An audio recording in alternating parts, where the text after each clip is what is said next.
My boyfriend and his so-called sister checked into a hotel and got caught during a prostitution sting operation. When I went to bail him out, he had hickeys all over his neck and was busy comforting her while she sobbed into her hands. Her apartment's lock broke and she was so scared, so I stayed with her. He said, if this had been before, I would have flipped out and demanded answers. But this time, I didn't want to play the jealous, crazy girlfriend anymore. I calmly signed the release papers and didn't say a word. My friend from the operation team asked, "Family?" I shook my head. "Just neighbors." Then I looked down and texted, "My mom, that arranged marriage you mentioned. Fine, I'll do it. Give me 3 days and I'll come home." When we left the station, Gwyneth Averill, still sniffling, climbed into the passenger seat of my car. I didn't feel like arguing, so I started the car. Just as I put my hand on the wheel, she grabbed my arm, except she wasn't looking at me. She turned to my boyfriend, Gerard Morgenthau, instead. "I'm scared.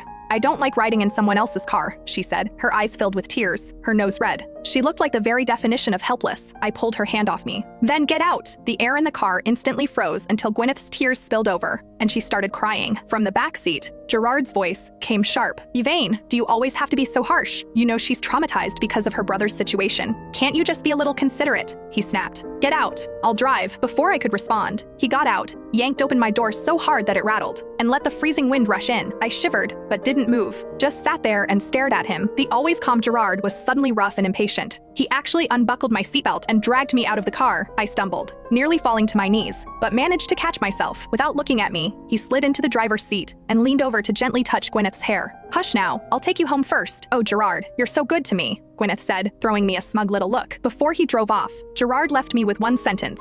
"You're an adult. Figure out your own way home. I'll be back after I drop her off." I stood there, frozen, as their car sped away. Before they turned the corner, I saw that bitch lean over and kiss his cheek. Just then, my phone buzzed, and I picked it up with my fingers still stiff. "Sweetheart, did you see Glenn's photo?" Glenn London, the guy my mom wanted me to marry, tall and good-looking. On the other end, my mom sounded relieved. "Oh, sweetheart, you're finally growing up. Your dad's getting old. Over the years, he's been furious about you running away from home. It's good that you're coming back." I looked up at the insects buzzing around the streetlight. My thoughts scattered. I ran away all those years ago because I didn't want this kind of life. Then I met Gerard, and for a while, I thought I'd hit the jackpot. 7 years. I stood by him through everything, from nothing to something. But every time I brought up the future, he'd just say, "It's too soon." I had quietly terminated my pregnancies because of that, more than once. I was so naive, thinking his love alone would be enough. But now, I can't take it anymore. In the end, I took a cab home. Gerard must have felt guilty, because he came home not long after. He walked in just as I was packing my things. Clothes were out of my wardrobe, most of them stuffed into bags already. "Why are you packing your clothes?" he asked, looking uncertain. "Decluttering," I said flatly, hoping he'd just take a shower. The cloying scent of perfume on him made me feel nauseous. He hesitated for a moment, not